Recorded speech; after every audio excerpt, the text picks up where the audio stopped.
சொல்லியிருப்பேன். இப்போ நல்லா பாரு, first of all basic type of capacitor. ஒரு தட்டு எடுத்துக்கோ. That is made up of what? Steel metal. கரெக்டா? இப்போ நான் என்ன பண்ணுறேன், ஒரு மெட்டலில் வந்து சார்ஜ் ஸ்டோர் பண்ண ட்ரை பண்ணுறேன். என்ன பண்ணுறேன்? அப்போ இதோட கெப்பாசிட்டன்ஸ் எவ்வளோ இருக்கும்? இதோட கெப்பாசிட்டன்ஸ் எவ்வளோ இருக்கும்? புரியுதா? கெப்பாசிட்டன்ஸ் கான்ஸ்டன்ட் இந்த மாதிரி ஷேப்க்கு, இந்த ஷேப்க்கு ஏதோ ஒரு வேல்யூ வரணும் இல்லை? கரெக்டா? அப்போ ஷேப்னா என்ன? இதோட ரேடியஸ்னா பெருசாக்குனா இதோட வேல்யூ சேஞ்ச் ஆகணும். கரெக்டா? பேசிக்கலி இந்த ரேடியஸ் பெருசாக்கிட்டேன்னா அது பெருசாகிடும். அப்போ சார்ஜ் நிறைய ஸ்டோர் பண்ண முடியுமா? Very good. அப்போ நம்ம அதை வந்து வெரிஃபை பண்ணி காட்டுறோம். நல்லா பாரு, Q இஸ் ஈக்குவல் டு என்னது? CV. அப்போ எனக்கு C வேணும்னா இதுக்கு வோல்டேஜ் எவ்வளோ சார் இருக்கும்? இதில் சார்ஜ் Q இருக்கு. Any difficulty?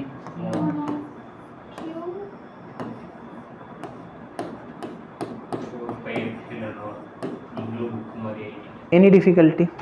எனக்கு அடுத்த ஸ்டெப்புக்கு தேவைப்படும். அதனால் இப்போ எப்படி திடீர்னு இங்கே கேட்போட்டு அடுத்த ஸ்டெப் எப்படி ப்ரோ அப்படிங்கிறீங்க, அதனால் எழுதிடலாம். சரி, ஒரு ஸ்டெப். இந்த இடத்துல Q கேன்சல் ஆகுமா இல்லை மல்டிப்ளை ஆகுமா? Multiply. Obviously. What to expect? நான் மேத்ஸாக படிச்சுட்டு வந்திருக்கேன். அப்போ இந்த இடத்துல மொத்த ஆன்சர் என்ன? புரியுதா? Capacitance of spherical capacitor. Basically நல்லா பாரு, கெப்பாசிட்டர்னால கண்டக்டர்ல தானே சார்ஜ் ஸ்டோர் பண்ணி வைப்ப. இன்சுலேட்டர் போய் ஸ்டோர் பண்ணி வைப்பியா? இன்சுலேட்டர்ல ஸ்டோர் பண்ண திரும்பி எப்படி எடுப்ப? கரெக்டா இல்லையா? புரியுதா? KR R/K அது கன்ஃபியூஷன் வேணாம், அப்படி எழுதிட்டேன். அதான் சொன்னேன். அப்போ எப்படி வந்துச்சு KR RK? மேடம் 4πr ஏரியாவா? எந்த போதில் இருக்கு? 4πr எதோட ஏரியா மேடம்? சப்புன்னு அடி வாங்கிருக்கியா? R ஸ்கொயர் இருந்தா தானே, R ஸ்கொயர் டைமென்ஷன் இருந்தா தானே ஏரியா. சர்க்கம்ஃபரன்ஸ் என்னடா ஏரியான்றீங்க? சர்க்கம்ஃபரன்ஸ் யாரா இவங்க? புரியுதா? எஸ். வாழ்க்கை நல்லா போகுது. கெப்பாசிட்டன்ஸ் கண்டுபிடிச்சாச்சு. ஒரு தட்டு எடுத்துக்கோ, அந்த தட்டில் சார்ஜை உள்ளே வச்சுக்கிட்டே இருக்கலாம். வேணுங்கிறப்ப அந்த சார்ஜை வெளியே எடுத்துக்கலாம். சார்ஜ் இல்லாமல் என்னடா இது? அதில் வந்து இண்டிபெண்ட் ஆஃப் சார்ஜ். ஏன்னா கெப்பாசிட்டன்ஸை பொறுத்து. இப்போ நான் என்ன பண்ணி கெப்பாசிட்டன்ஸ் தானே கண்டுபிடிச்சிருக்கேன். Capacitance independent of charge. இதோட வேல்யூ, இதோட கெப்பாசிட்டி, இந்த டம்ளரோட கெப்பாசிட்டி சரியா? ஒரு 100 ml, ஒரு 250 ml தேரும். சரி, ஒரு 200 250 தேரும். இப்போ நல்லா பாரு பாப்பா, நான் இதில் 20 ml தண்ணி ஊத்துறேன். டேய் கவனிடா, 1/4 லிட்டர் பையில எது? இப்போ நான் 20 ml ஊற்றிக்கிட்டுறேன். சரி, என்ன இதில் எவ்வளோ தண்ணி ஊற்றுறேன்? 20 ml. இதோட கெப்பாசிட்டி எவ்வளோ சம்பத்? 250. நான் தண்ணி எவ்வளோ தான் ஊற்றிருக்கேன், ஆனால் இதோட கெப்பாசிட்டி எவ்வளோ?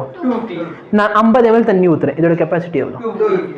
600 லிட்டர் ஊற்றுறேன். 600 ஊற்ற முடியாது, ஐ எம் சாரி, 90 ml ஊற்றுறேன். கரெக்டா இல்லையா? அப்போ இதோட கெப்பாசிட்டி வந்து இண்டிபெண்ட் ஆஃப் வாட்?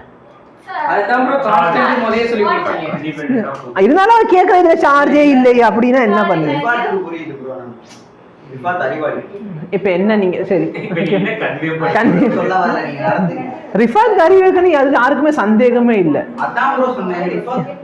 அவனுக்கு புரிஞ்சு, உனக்கு புரிஞ்சா? ஓகே, புரியுதா? ப்ரோ இப்போ வந்து அந்த 250 கெபாசிட்டர் 300 ஊத்த முடியுமா சொல்றத? அது ஸ்டாப் ஆயி ஊத்துனா என்ன ஆகும்? சொல்லு. இப்போ இதுக்கு இது 250 ml தண்ணி, இதுக்கு மேல என்ன ஆகும்? 250க்கு மேல நான் ஊத்துறேன், என்ன ஆகும் தண்ணி? அப்போ என்ன பிரச்சனை? அப்போ எவ்வளவு ஸ்டோர் பண்ணி இருக்கு? வோல்டேஜ் லீக் ஆகும், சார்ஜ் லீக் ஆகும். சரியா? புரியுதா? Any difficulty? சரி, இப்போ நல்லா பாரு, அதுதான் நம்ம இந்த வாண்டிகிராஃப் ஜெனரேட்டர் எடுத்தனா, நீ அதுக்கு மேலே ஒரு குறிப்பிட்ட வேல்யூக்கு மேலே வந்து அது பாட்டுக்கு சுத்த நிறைய சார்ஜ் கிரியேட் பண்ணும், ஆமாவா இல்லையா? ஆனால் அதுக்கு மேலே சார்ஜ் வந்து அது வந்து வெளியே போக ட்ரை பண்ணும். இதனால தான் பார்த்தனா மின்னல் வரும். சத்தியா, மின்னல் எதனால வருது? ஏன் அப்படின்னு பார்த்தனா, மேலே வந்து நிறைய சார்ஜஸ் ஸ்டோர் ஆயிரும், நிறைய சார்ஜஸ் இருக்கும் அந்த கிளவுடுக்குள்ள. சரியா? புரியுதா?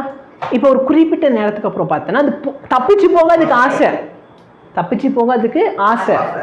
ஆனால் பிரச்சனை என்னன்னா சுற்றி என்ன இருக்குது, ஏர் மாலிக்யூல் இருக்குது. ஏர் மாலிக்யூல் என்னது, நான் இன்சுலேட்டர், நான் என்ன பண்ண மாட்டேன், உன்னே அலோவ் பண்ண மாட்டேன். புரியுதா? நல்ல திமிரு பிடிச்சது. சரியா? அப்போ அந்த ஏர் பார்த்தனா அலோவ் பண்ணாது.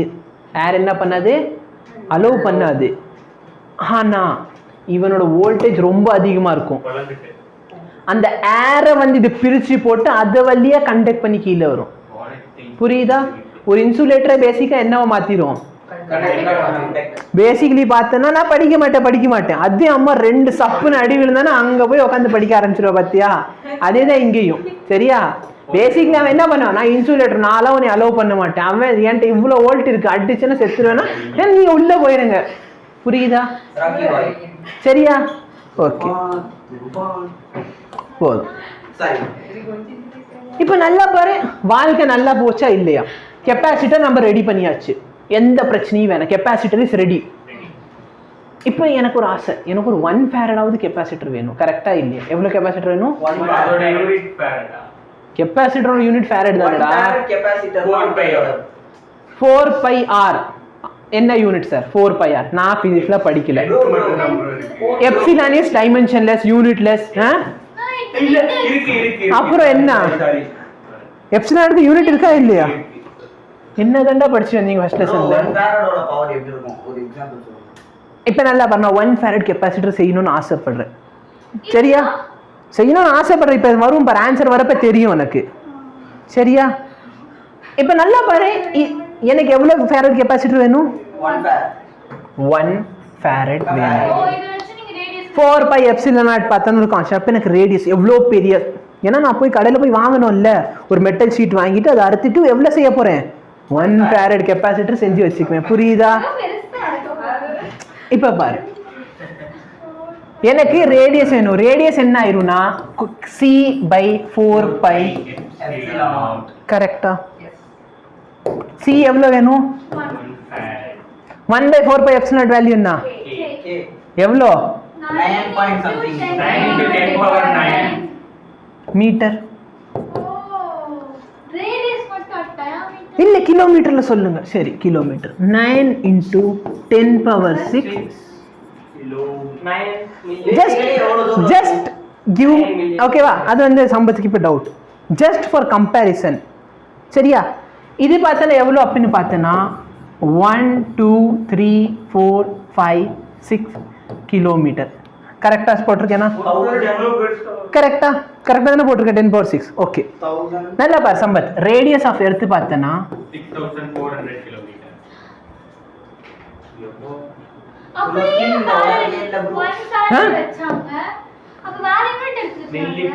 கண்டுபிடிச்சது ஒருத்தவரை இன்னொரு யூனிட் எடுத்துக்குவியா?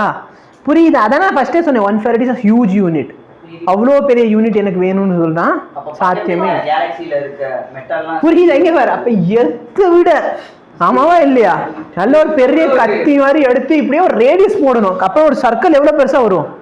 கரெக்டா இல்லையா? சரி, இது ரேடியஸ் வேல்யூ. ஆமாவா இல்லையா? அப்ப நல்லா பாரு, சர்க்கிள் போட போறேன். எப்படி எர்த்தை பொழந்துக்கிட்டு இவ்வளோ பெருசா ஒன்னு போட்டேன்னா என்ன கிடைக்கும் எனக்கு? 1 ஃபேரட். எர்த்து ஓரத்துல கடக்குது பாட்டுக்கு. 1 ஃபேரட் கெபாசிட்டர் ஃபுல்லா இப்போ வந்து எலக்ட்ரிசிட்டி இருக்கு. அத வச்சு இந்த உலகத்துக்கு எத்தனை நாள் கரண்ட் கொடுக்கலாம்? அது வேஸ்ட். அதுவும் நான் சொல்லுவேன் இன்னைக்கு லெக்சர்ல, அதையும் சொல்றேன். சரியா? சரி, பேசிக்கலி நீ யோசிச்சு பாரு, நம்ம எல்லா இடத்துலையுமே பேட்டரி யூஸ் பண்றோம். கரெக்டா இல்லையா? ஏன் கெப்பாசிட்டர் யூஸ் பண்ணுறேன்? நான் ஆன்சர் பண்ணுவேன். Don't worry. ஏன்னா என்ன பாரு, பேட்டரியும் சார்ஜ் ஸ்டோர் பண்ணி வைக்கும், பொட்டன்ஷியல் டிஃபரன்ஸ் இருக்கும், அதுலேயும் டிஸ்சார்ஜ் பண்ணும். கரெக்டா இல்லையா? அப்ப கதவை திறக்கணும். What to you expect? கதவை திறக்குறாங்க. ப்ரோ, பேட்டரியே கெபாசிட்டர்னு சொல்லலாமா? நோ, அதுக்கு ரெண்டுத்துக்கும் டிஃபரன்ஸ் இருக்கு. சரியா? ஸோ நான் சொல்லு, பேட்டரி நான் ஏன் கெப்பாசிட்டர் நடத்துறோம்? ஏன் பேட்டரி இருக்குல்ல, கெப்பாசிட்டர் படிச்சிருக்கோம், அப்போ கெப்பாசிட்டர் பேசாமல் யூஸ் பண்ணலாம்ல. சொல்கிறேன்டா, ஏன் கவலைப்படுறேன்?